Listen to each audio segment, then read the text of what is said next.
It is 8:32 here on the Breakfast Club on Robin Hood Radio, and as we have just explained on the air, is that in our conference room where we do all the interviews, the headphone amplifier, I was out for 2 days, and not that we would have known anyways because it's only used when somebody goes in there, which is only a few times a week. The headphone amplifier is not working, so nobody in that room can hear anything. So that means that this show is going to be basically our good friend Janet Manco. Good morning, Janet. Good morning. And, luckily the newspaper speaks for itself. Right. We'll do the best we can here. Yeah.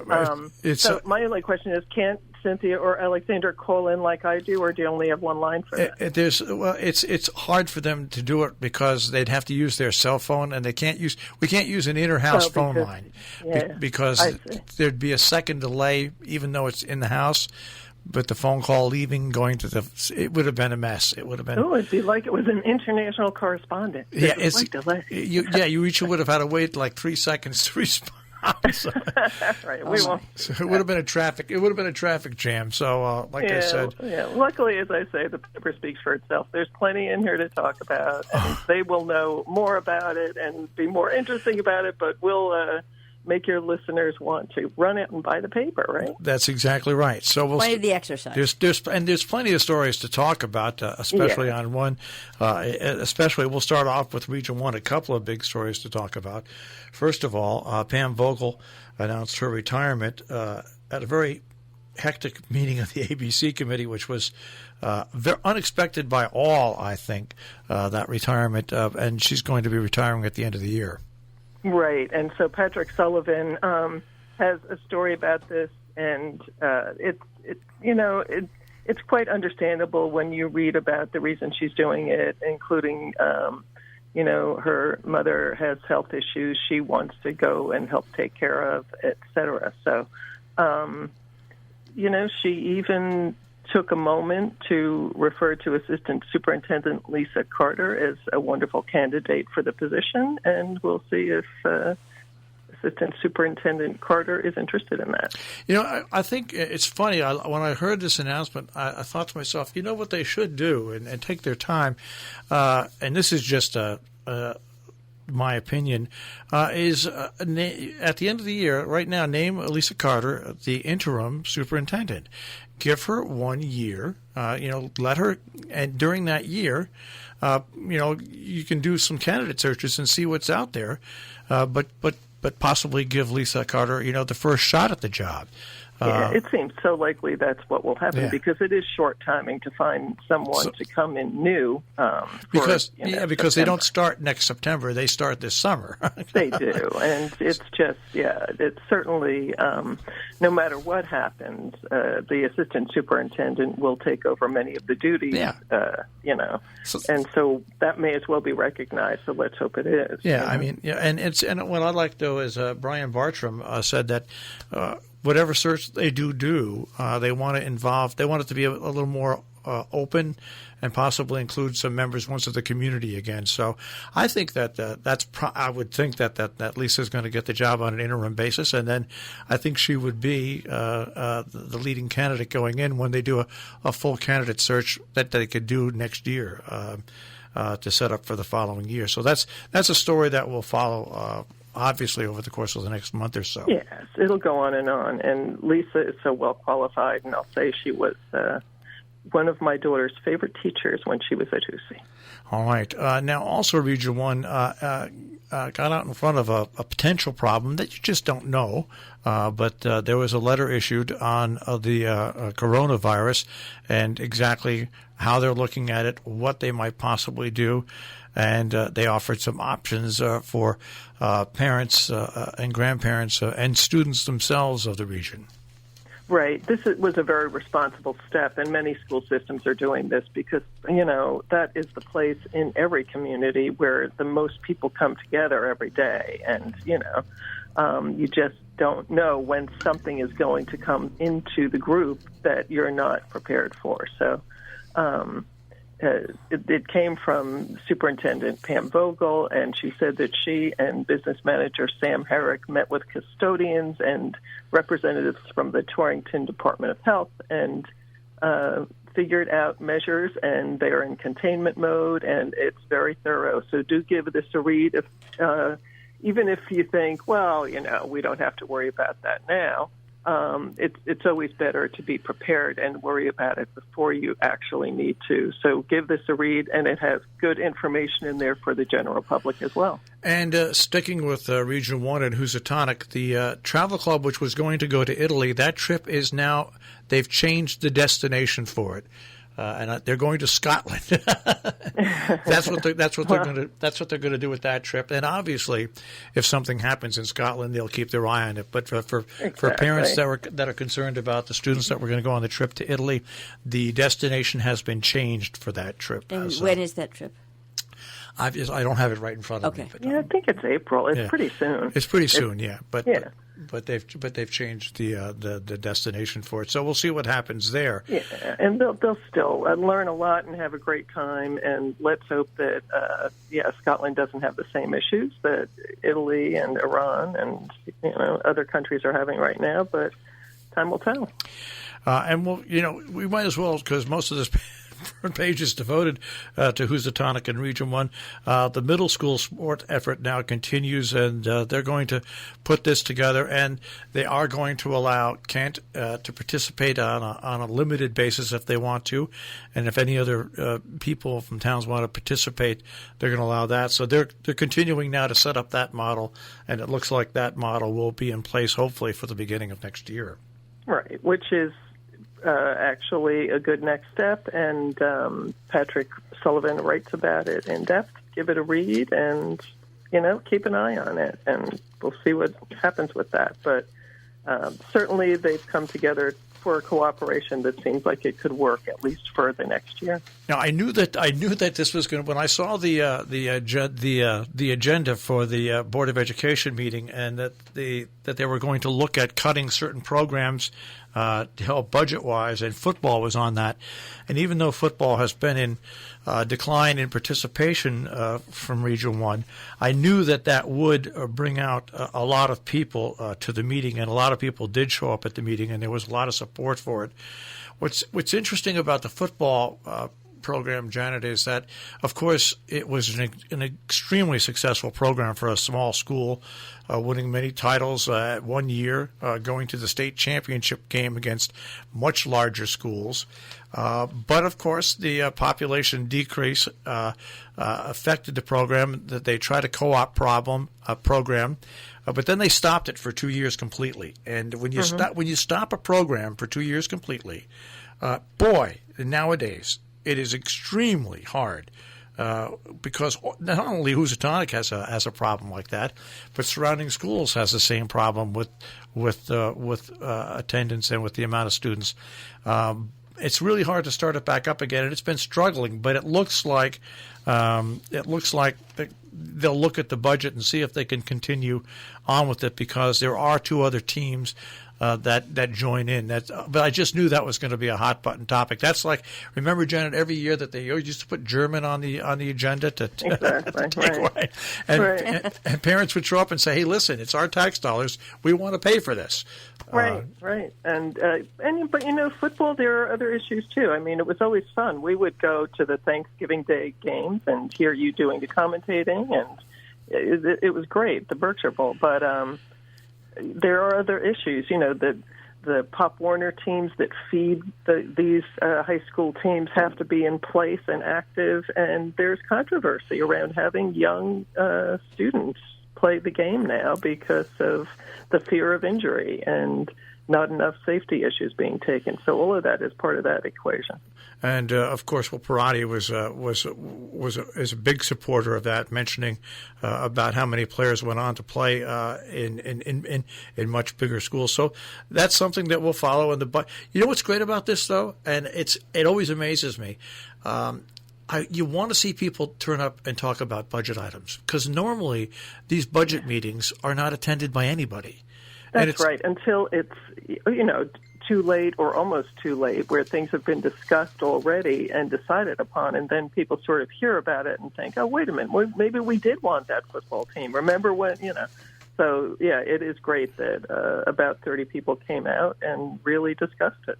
All right. Now, we'll go on because you've got a story, and it's great because the story is right above a picture of the fruit trees and some snow on the ground, but tips for staying safe on icy roads, even though we haven't had a horrible winter. It's not over yet, and we've still had icy roads. So you've got a story about, hey, staying safe on icy roads. Right. Lance Christensen, our reporter, went to Lime Rock Park for a winter driving clinic and got some tips. And, sometimes in a winter where you haven't had as much ice and snow, It can be all the more dangerous when it does get slippery because you're just not used to it. We're even hearing predictions of possible icy roads on tomorrow. So we'll see what happens. But, yeah, it's March and anything can happen, and it's always good to keep in mind. And all of these things apply, all of these approaches to safe driving apply, in dry weather, but also rainy weather and other conditions. But it is unique for the way you respond on icy roads. So give that a read. All right. And, of course, then you've got Nature's Notebook on the cusp of spring. Yeah, with a question mark after it. Yeah. So this is Tim Abbott, of course, and we love having him write for us. He does make looking forward to spring even more fun than all of us think it is. I'll mention that this is the weekend that we go to daylight saving time, and we have that on our front page. So don't forget to do that, but that does make us think, spring is just about here. So Tim writes about that. That always screws us up with our good friend Arjun over in India, where we always misconnect on that day because I bet. It's a big difference. But then, once again, if you've got fruit trees, Peter Montgomery taking care of those fruit trees in springtime. Right, and the early months of the year are the right time to prune them, and no matter what the weather is doing, this is the time to look at them and prepare them for the summer, and you'll get the best yield. So, yeah, Peter Montgomery is an expert, of course. He has his own orchard and gives some great tips here. On the inside, Olivet University, which is right across the state line, has pled guilty, a complete 180-degree turn from when they went in and said that they weren't guilty.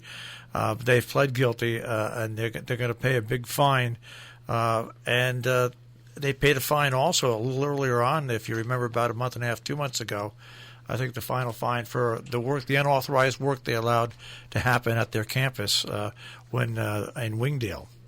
That's right. This story, of course, originates from our Millerton News. Editor Whitney Joseph over there wrote this story, and it's a big story in that newspaper. Yes, in December 2018, the school issued a statement saying Olivet University denies the charges announced and looks forward to being fully vindicated in court. And so now the guilty plea comes following a 15-month-long investigation into the connections that led to them pleading guilty to money laundering. So this is a fascinating story. Read it carefully, and we always take with a grain of salt what's happening in the courts until they're done. Yeah. Mary Kate Kosciuszko out of Cornwall is going to bike across the United States. Isn't that great? I mean, I think that's something that even those of us who aren't necessarily great bikers think, boy, that is something great, and wouldn't everybody like to do that at some point in their lives? So we're happy to know she's doing this. She's a UConn medical student, and we hope to hear from her. She's making her trip. And once again, 5 stars for Kent. Whatever they put on, they get massive turnout. 600 runners turn out for the Polar Bear Run. Yes, and Lance Christensen in Kent got some great photos of those who had a lot of fun running in this race. And he has the winners there. Beautiful day they had for the run. Fantastic turnout and funds raised for Guiding Eyes for the Blind. And this is a great series that they're putting together in Sharon, the Sharon Voices series. They kicked it off with Barclay Prindle, and I think next on this will be Ed Kirby. And you could interchange either one of them, and you know you're going to get an incredible history of Sharon. That's for sure. That's for sure. And so, right, read these side by side, and all the more fun when you get these two guys together in a room and they can reminisce. But This is a great story by Leela Hawken, hearing what Barclay Prindle remembers about how Sharon was, and after he talks, he can go outside and see things in Sharon in a whole new way. You know, another story that comes out of Sharon, and the reason I want to comment on this ourselves, as as a nonprofit, we rent from the town of Sharon, and our rent goes into a fund to pay what happens at the building, and our rent is at a reasonable rate, and when we always appreciate that. So, our work with Sharon as being inside what we maintain and what Sharon maintains really helps us have a home that's affordable. And now there's some other cultural centers in Sharon, like the Hotchkiss Library, that are looking for some support. And once again, our good friends at the Sharon Playhouse are looking for $5,000 to support children's programming and things like that. And I know it's economically tough times, but I think that the town of Sharon can be beneficial in helping these requests. You know, it's an interesting story that you have in the paper. It is, that Leela Hawken wrote, and, you look at these organizations, the Hotchkiss Library of Sharon and the Sharon Playhouse, and think about how much they do for not just the Sharon community, but the entire surrounding tri-state area to bring people into Sharon, to help the businesses there, and to keep the community active. So that is all part of the decision-making process. And, it does seem as if it's something that would be beneficial to the community in the long run and worth the investment. And I don't want people to think the library is not asking for they're asking for an increase of $10,000 in the support. Yeah, right. And $5,000 from the Sharon Playhouse. It's not a lot of money. I know things are tight, but this is what makes Sharon has really come a long way in the past 10 years. I mean, you have a business district now that's not only at the shopping center but in the center of town. You've got the Playhouse operating now basically 12 months a year, and the Hotchkiss Library operates programs basically 7 days a week. So, I mean, which makes such a difference to the economy of the town and the area. You know, those first 3 months of the year can be so challenging for everybody, but these organizations make them better and more active.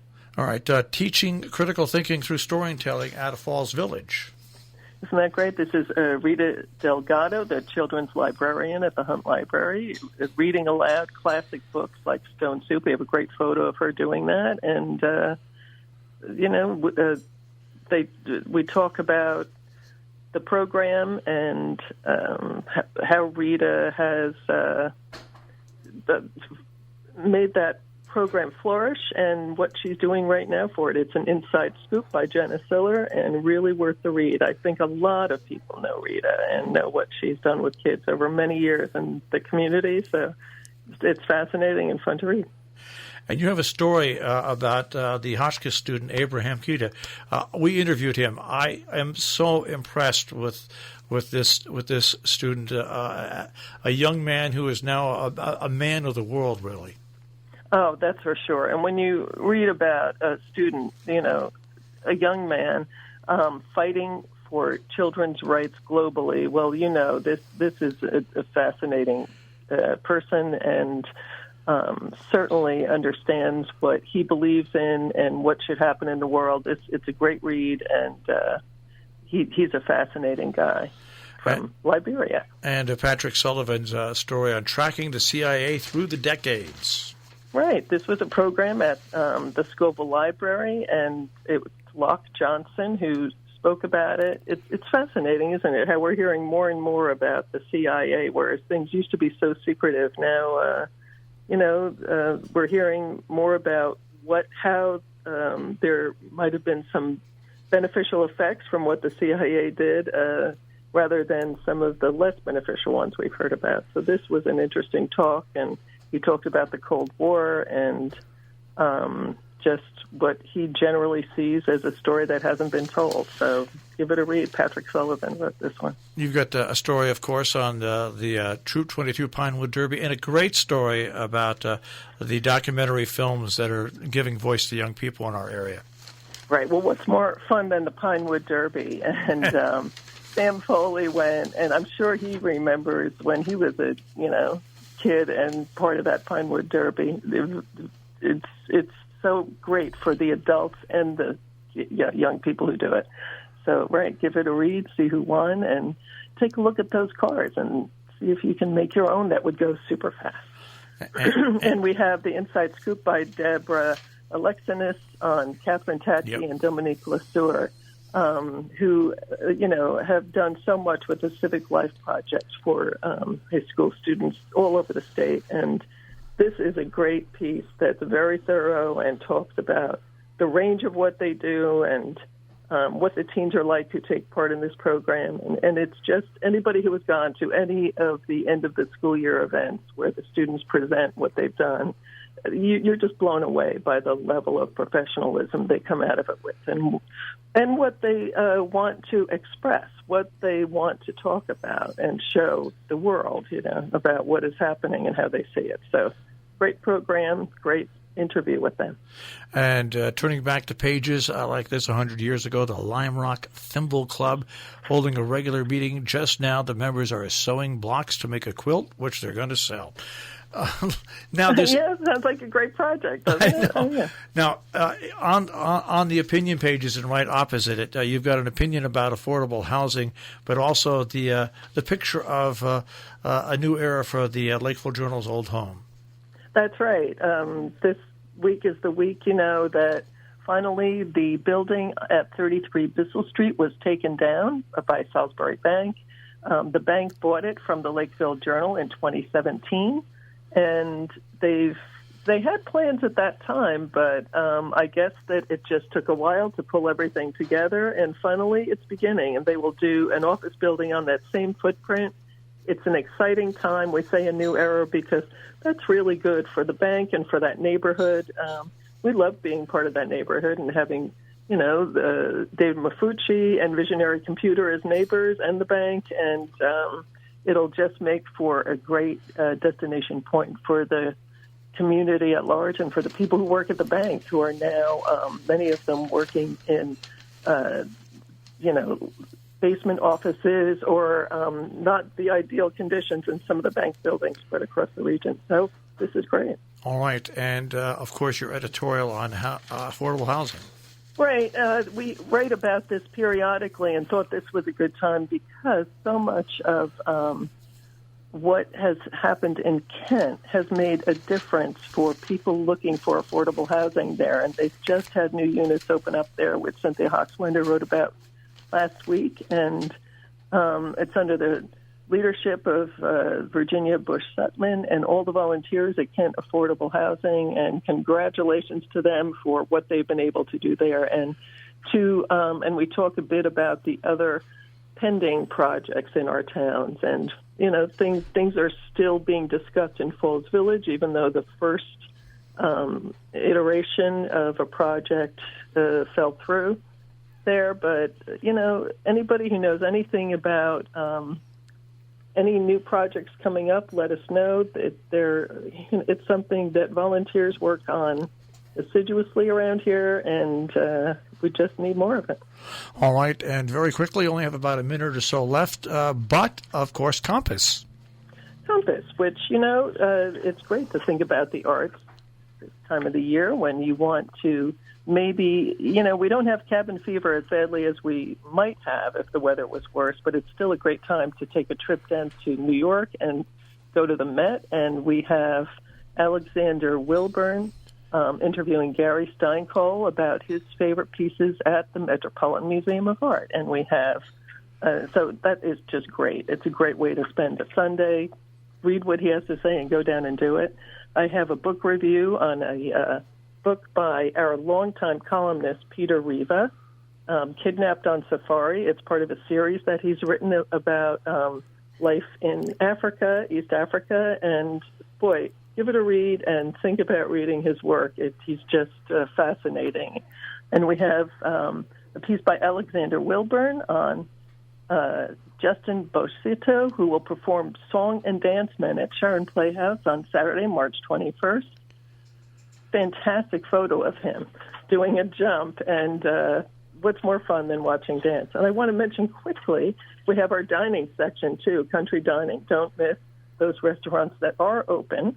in March, and we'll be there for you. And there's even a photo that Lance Christensen took just within the past week of people sitting and eating al fresco in Kent. So, yep, there's fun to be had supporting our local restaurants.